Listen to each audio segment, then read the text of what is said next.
The Critic was an animated sitcom from the 90s that was gone too soon. It only ran for 2 seasons with a total of 23 episodes from 1994 to 1995. But the show's certainly not easy to watch in its entirety unless you live in America. You can either buy the DVD or you can watch the episodes on Tubi, except for whatever reason, Tubi is missing an episode, though you can watch that episode on YouTube. But if you're watching on YouTube, you won't get all the episodes. And that's a shame, because this show deserves a lot more respect than it gets. The star of the show is Jay Sherman, a film critic in New York that doesn't get much respect. He hosts a televised review show called Coming Attractions, where he notoriously gives negative reviews to the films he critiques. It stinks! He was voiced by Jon Lovitz, and it's pretty clear this role is made for him. The show even makes a not-so-subtle nod to the actor himself. I thought he was handsome. No, you're thinking of Jon Lovitz, and I agree. It's like the people making this knew they had something great on their hands if they had an actor like Jon Lovitz on board to voice the lead. Now, before I continue on with the review, I should also mention that aside from the 2 seasons of its original run, show creators Al Jean and Mike Rice, who previously worked as writers on The Simpsons, wrote 10 webisodes that were released online from December 2000 to September 2001. The Simpsons also had a crossover episode called A Star is Birds, where Jay Sherman judges a film festival in Springfield. Matt Groening, who of course created The Simpsons, didn't want this episode to be put on the air, least of all made, seeing it as a pathetic attempt to advertise The Critic. But it was aired anyway, and Groening took his name off the credits. Jay Sherman would later appear in a few more Simpsons episodes, and in The Critic, there would even be a few more nods to The Simpsons, since it was produced by the same company, Gracie Films. Ay, caramba! So just to make myself clear once more, I won't be talking about the webisodes or the Simpsons crossover. My only focus is on The Critic, its original 2 seasons, the way this show aired from 1994 to 1995. Besides, even more reason to talk solely on the initial run because this is the show's 30th anniversary. Right from the first episode, we get straight to satirizing the film industry. There's Home Alone 5 featuring 23-year-old Kevin McAllister. The sad thing is that Home Alone 5 would actually exist, but not centered on 23-year-old Kevin McAllister. There's also an Arnold Schwarzenegger parody where he stars as an undercover cop posing as a rabbi. Sorry, that's not kosher. It's like how he performed in those action-based comedies in the 90s, like Kindergarten Cop and True Lies. From the premiere, this show establishes what it wants to be and how it wants to be run. Oh, I'll give you a kiss, all right. A kiss of death! The film parodies you see are usually sequels to already existing movies, like with Jurassic Park and Forrest Gump. They even have a parody sequel to The Red Balloon, which was a classic French film directed by Albert Lemaitre.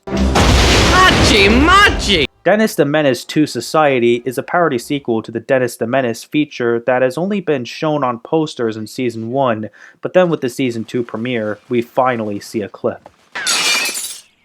That kid is a pain in the... Sometimes they'd mix 2 films together, like one parody called Honey, I Ate the Kids, which mixes Honey, I Shrunk the Kids and The Silence of the Lambs. Let me take your temperature. That's a meat thermometer? So it is, Clarice. Another example is Rocky VI, Texas Chainsaw Massacre 4, mixing 2 franchises together to make one whole sequel. Parodies can even transform the movies, like Edward Scissorhands becoming Edward Plungerhands.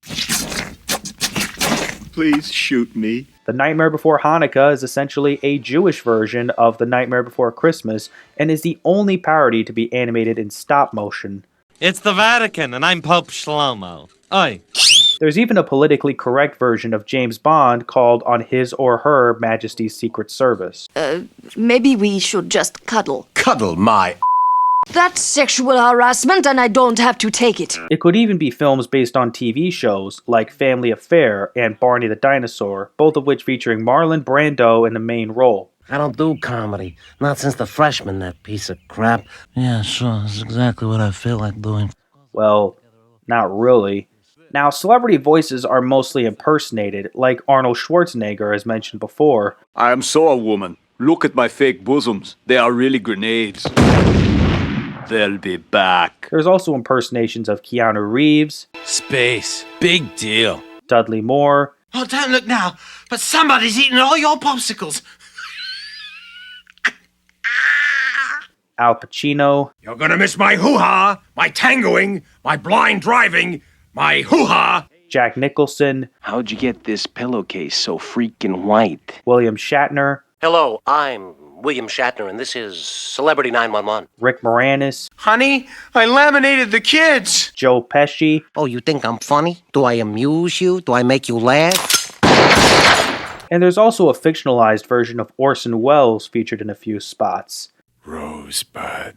Yes, Rosebud frozen peas. It's not just actors either. They even impersonate Elvis Presley, Now, honey, you two don't go together. Just like whipped cream and pork chops. Michael Jackson, Mr. Jordell, do you have any openings? and Cher. You no good. You piece of kiss my white feminine toned and tattooed. Very classy lady. They'd even have professional film critics appear, like Gene Shalit. Even Satan himself would love this angel hair pasta. It's a goodbye. And so goodbye from Mr. Good Guy, Gene Shalit. Early on in the show's run, Siskel and Ebert reviewed it, making it the only TV show they reviewed in their career. While they enjoyed the first episode, Siskel found the second episode to be kind of a letdown, and the third episode was in between. The two even suggested the idea of having themselves being involved with the show in some way. Obviously, the show needs two things, a second critic, and for Roger and me to write some of the scripts. We could save this show. Well, in a Season 2 episode, they play a major role where they split up and each try to rope in Jay as their new partner. It is during their process when they realize they deeply miss each other, and because of a scheme put together by Jay, they reunite.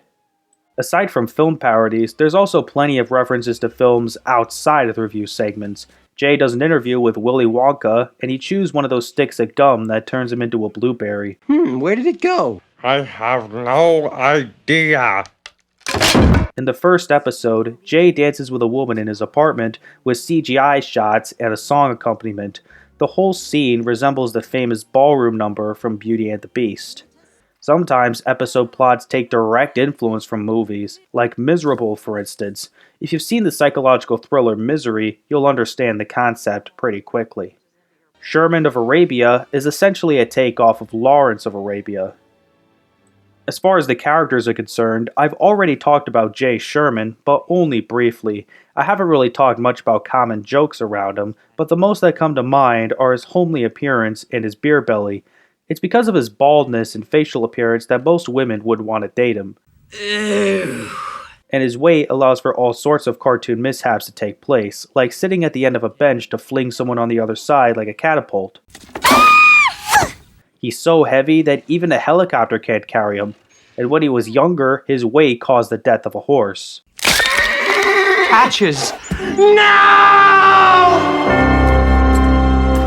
In one episode of Season 1, there's a gag where his stomach is given a line of dialogue. 5 lunches. Me like much. But this talking stomach gag happens in almost every episode of Season 2. Well, I've got some questions. How about some butter with that bread? And maybe a nice chunk of ham? Naked schmake it. I just want the cooking.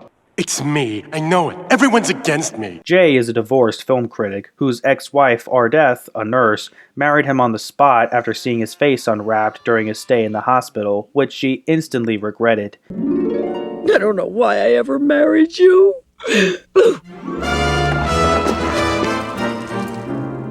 The only thing to come out of their marriage was their son named Marty. Marty is a well-meaning, good-natured kid who acts as Jay's support. Maybe you should get some sleep. I can't really call him a major character, even if he's had some major roles in a few episodes. But for the record, Ardeth's appearances are far more rare. Get bent. Then we have Jay's adoptive family. Franklin, the father, is a nut. His behavior can easily be summed up in a few sentences. My father had a stroke a few years ago. He didn't really. We just say that to explain his personality. The peanut is neither a pea nor a nut. Eleanor, his wife, is more prim and proper, and she feels embarrassed by her family's eccentricities. And one time, after showing embarrassing photos of Jay, he flips out at her. Mother, you've been belittling me my whole life, and now I've got to say it. Shut up! Shut up! Shut up! Shut up!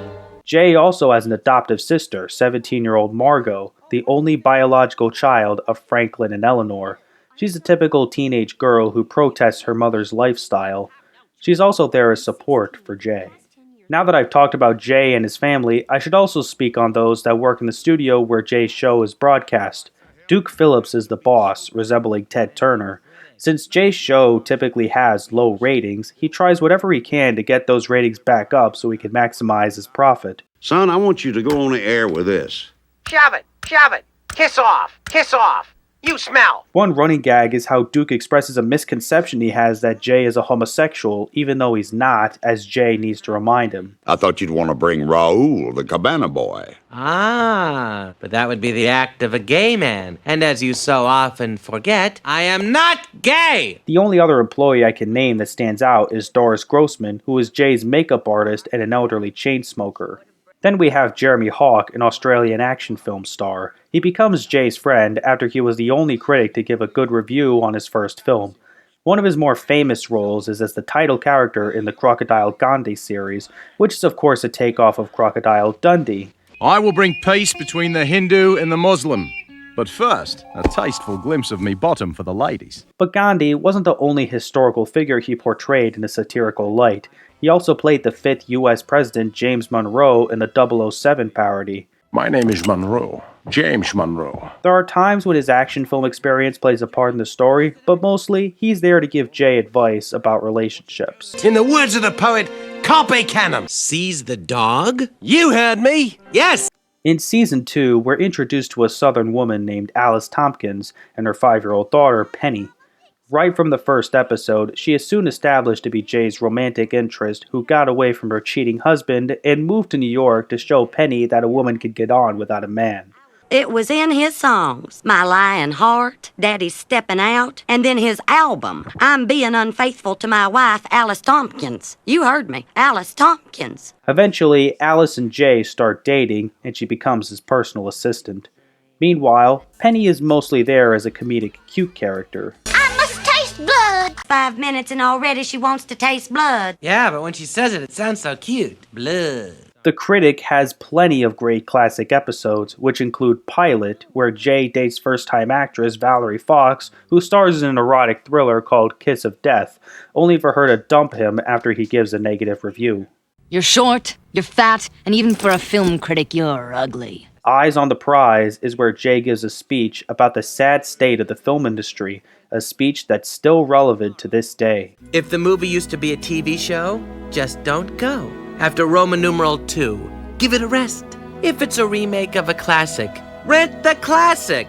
Then there's L.A.J., where Jay's given the offer to write Ghost Chasers 3, even though he didn't like the first two. Ghost Chasers 3? Why would I want to write that? I hated Ghost Chasers 1 and 2. Of course, Ghost Chasers is like Ghostbusters. Oh my God, save yourselves. New York is being destroyed by an 80-foot Ed Koch. How am I doing? How am I doing? How am I doing? A day at the races and a night at the opera. Jeez, what a mouthful. Duke offers to pay $100 to every viewer who doesn't think Jay is funny. John Jacob Jingleheimer Schmidt. That's my name too. I spit in the water. Knothead! There's also the UN talent show where Marty is encouraged to play guitar for his act. The other acts are pretty funny too. Beep, beep, beep, beep, beep, beep, boop, beep. Another good one is All the Duke's Men, where Jay is hired to be a speechwriter for Duke so he can run for US president, despite being politically illiterate, after Marty becomes class president. And nothing of value was lost. Other classics include ones I already mentioned, like Miserable and Siskel and Ebert and Jay and Alice. Even if the animation style has changed in Season 2, it still manages to keep most of what made the first season great. Well, just take a look at the size of my wallet. Isn't that your wallet on the table there? Ew. That is, up until the final episode, appropriately titled I Can't Believe It's a Clip Show. Don't worry guys, I can't believe it either. Basically, Jay hosts a 10th anniversary special for his show, and most of the episode is just stock clips of the film parodies and guest star interviews from Season 1. It can only pretend to have a plot by having terrorists stop by to hold everyone hostage. This could have been a good plot, but the approach was terrible. A clip show? Are you kidding me? Nice lady! This was a terrible way to end the show. The first season ran on ABC, and the second season ran on Fox.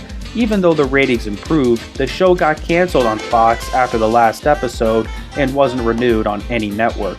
The only continuation that exists are the 10 webisodes, but most fans don't count those as official, and besides, I was only talking about the original run anyway. Nothing else really matters, except for the fact that it only went for 2 seasons, 23 episodes.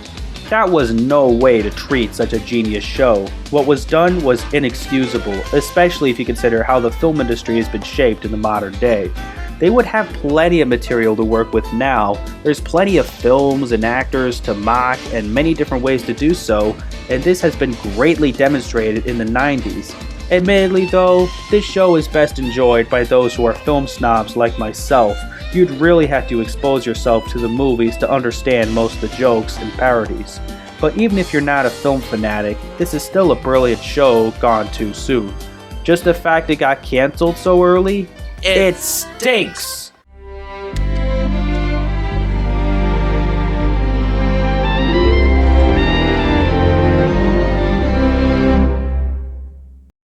Excuse me, sir, the show's over. Get away, zitface.